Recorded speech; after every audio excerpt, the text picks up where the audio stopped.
Good morning dear students. तो पिछले part में हमने एक्सरसाइज 6.3 के फर्स्ट 3 क्वेश्चंस कर लिए थे।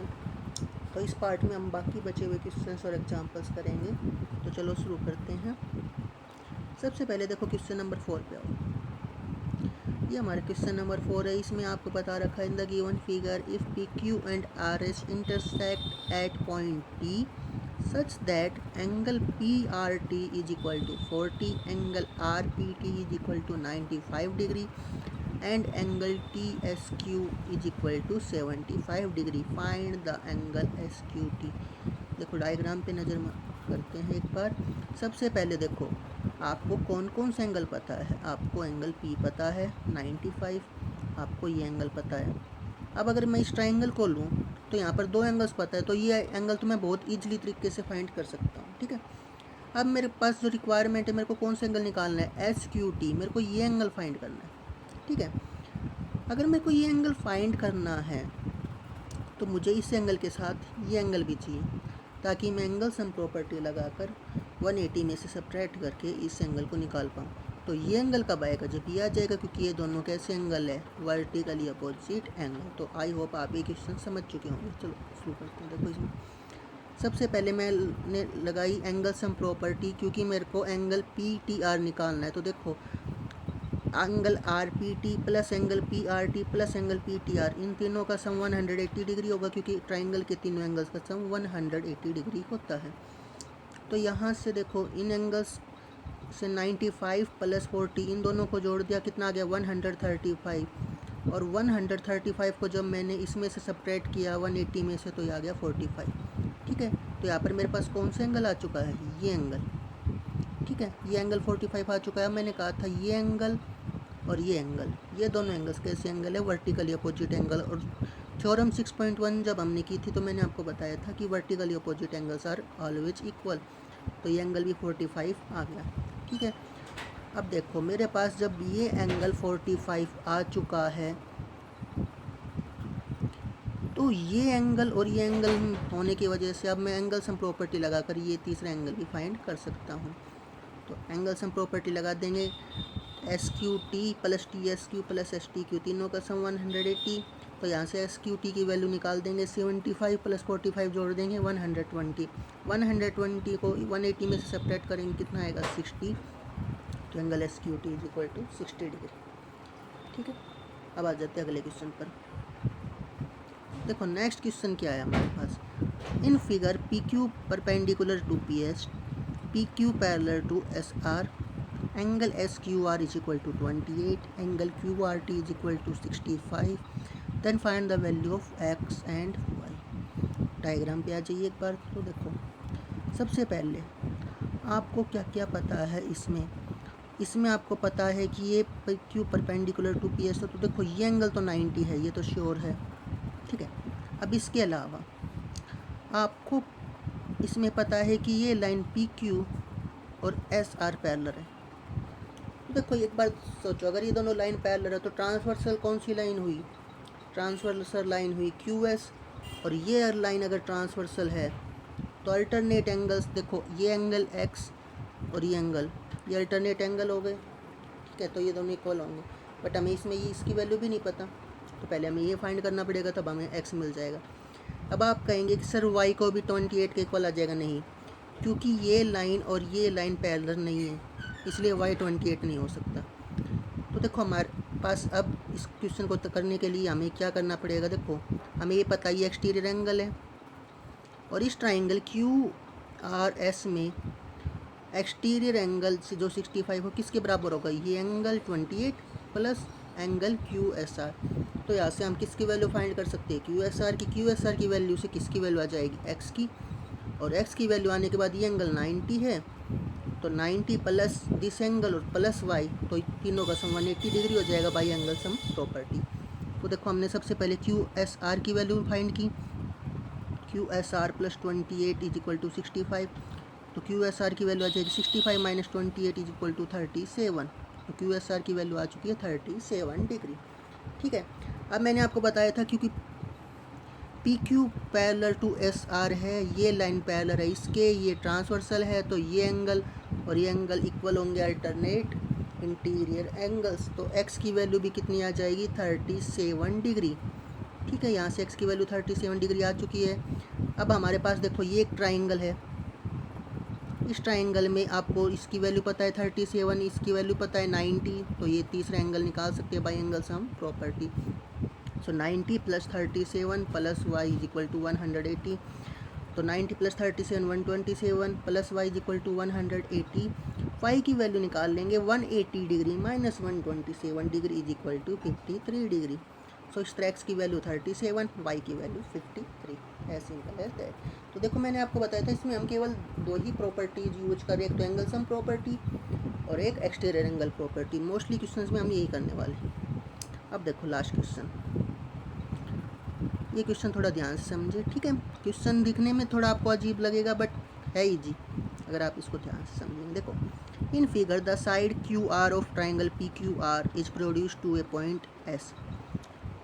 ये देखो ये ट्राइंगल पी क्यू आर है, इसकी जो ये साइड है क्यू आर, इसको हमने एस तक प्रोड्यूस कर दिया। ठीक है, if the bisector of angle P Q R and P R S meet at point T, then prove that angle Q T R is equal to half of Q P R. देखो इस diagram में हमें क्या क्या बताया गया है। सबसे पहले तो ये ट्राइंगल पी क्यू आर थी जिसमें क्यू आर लाइन को जो आगे प्रोड्यूस कर दिया गया एस तक। ठीक है, अब देखो ये आपको कह रहा है कि जो angle Q P Q are, इसका जो बाइसेक्टर है, इस एंगल का बाइसेक्टर और इस एंगल का बाइसेक्टर, ये दोनों मीट कर रहे हैं किस पॉइंट पर, टी पॉइंट पर। ठीक है, तो आपको प्रूव करना है क्या कि जो क्यू टी आर है, क्यू टी आर यानी कि ये एंगल जो है वो हाफ होगा इस एंगल का। ठीक है, अगर ऐसा हो रहा है तो देखो इसमें बार बार हमें इन एंगल्स का नाम लिखना पड़े, इसलिए मैंने क्या किया, हमने अपनी कन्वीनियंस के लिए हमने इनको नाम दे दिया। जैसे देखो मैंने क्यू पी आर को नाम दे दिया एक्स, क्यू टी आर को नाम दे दिया वाई। अब देखो क्योंकि ये बाइसेक्टर है इसका, तो ये एंगल और ये एंगल इक्वल हो गए, तो इसको मैंने जेड नाम दिया तो इसको भी जेड नाम दे दिया। ऐसे ही देखो ये बाइसेक्टर है तो ये भी इक्वल और ये भी इक्वल, तो ये भी डब्लू ये भी डब्लू, इस तरह हमने इनको नाम दे दिया ताकि हम बार बार इन एंगल्स को नाम ना लिखना पड़े।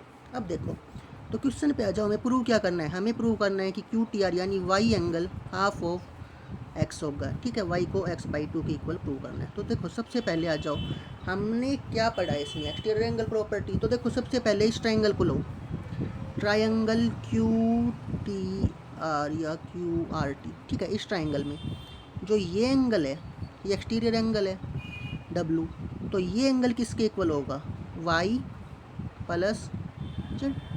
ठीक है, हमारी फर्स्ट जो लाइन होगी, फर्स्ट इक्वेशन होगी यही होगी कि W is equal to Z plus Y exterior angle.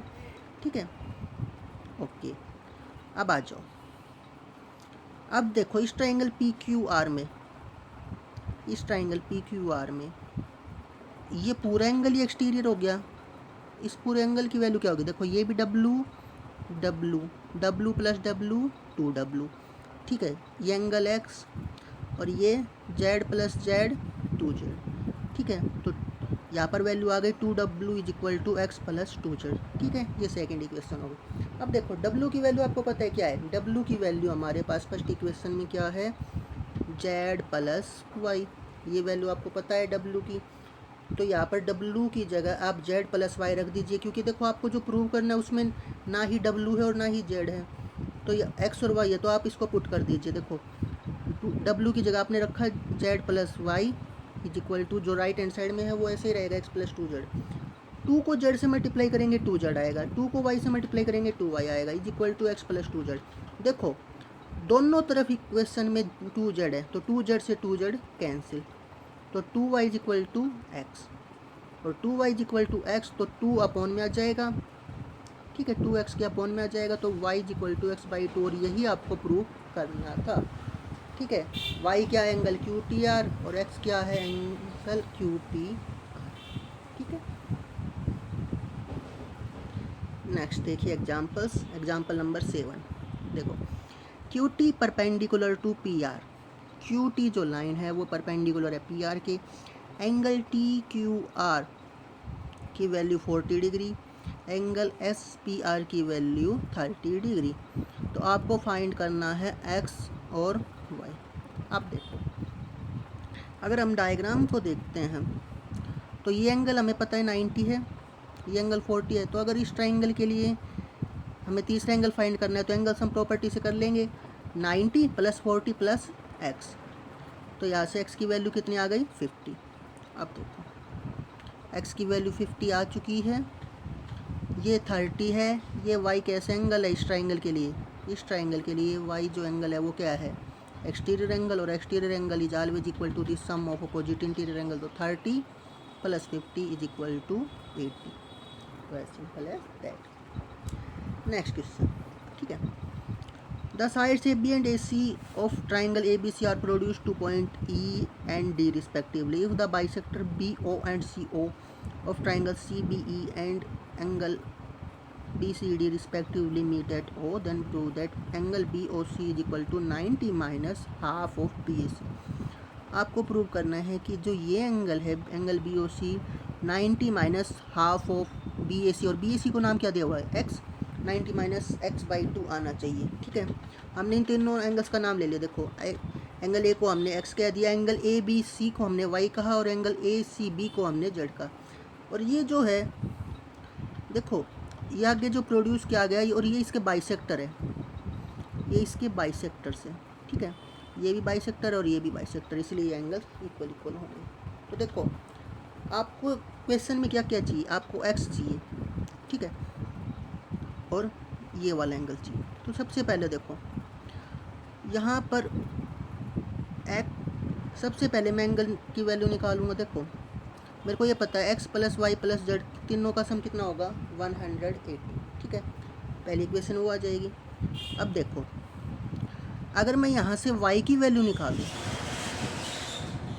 अगर मैं y में बात करूँ तो देखो ये जो एंगल है, क्योंकि हमें इसकी वैल्यू निकालनी है तो हमें ये दोनों एंगल चाहिए। तो एंगल CBO की वैल्यू क्या आएगी, इस एंगल की वैल्यू आएगी 180 डिग्री माइनस y का हाफ। कैसे, देखो ये एंगल प्लस ये एंगल और ये दोनों एंगल इक्वल है, ठीक है, तो 2 टाइम्स CBO, ठीक है, plus y is equal to 180 degree, ठीक है। तो यहाँ से CBO की वैल्यू क्या आ जाएगी, CBO की वैल्यू आएगी हाफ ऑफ CBE यानी कि देखो इस एंगल का हाफ, और इस एंगल में देखो ये 180 डिग्री है पूरा, तो 180 डिग्री माइनस वाई, तो कितना आ जाएगा 90 माइनस y/2।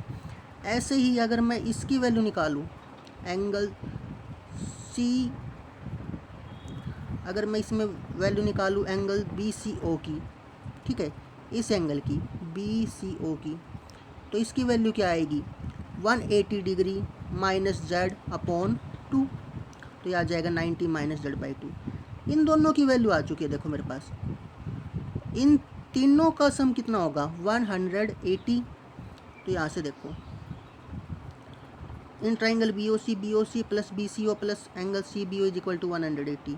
तो BOC की वैल्यू तो आपको फाइंड करनी है, BCO की वैल्यू क्या आएगी 90 माइनस z/2, CBO की value 90 minus y/2 is equal to 180 degree.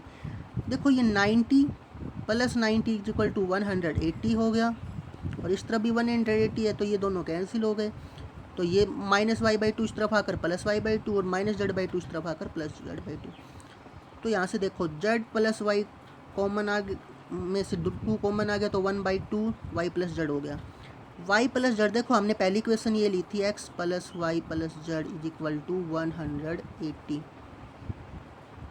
देखो x + y + z is equal to 180। अब मेरे पास y + z की वैल्यू चाहिए यहाँ पर, तो y + z की वैल्यू निकालने के लिए मैं क्या करूँगा, x को इस तरफ ले आऊँगा, 180 डिग्री माइनस x, तो x यहाँ पे लिख देंगे 180 डिग्री माइनस x, ठीक है।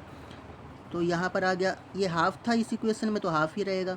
अब ये हाफ देखो दोनों के बटे में आएगा, 180 के बटे में भी आएगा, x के बटे में, तो 180/2 कितना हो जाएगा 90, और ये माइनस x/2, और x की वैल्यू क्या है एंगल BAC, तो यहाँ से ये प्रूफ हो जाएगा।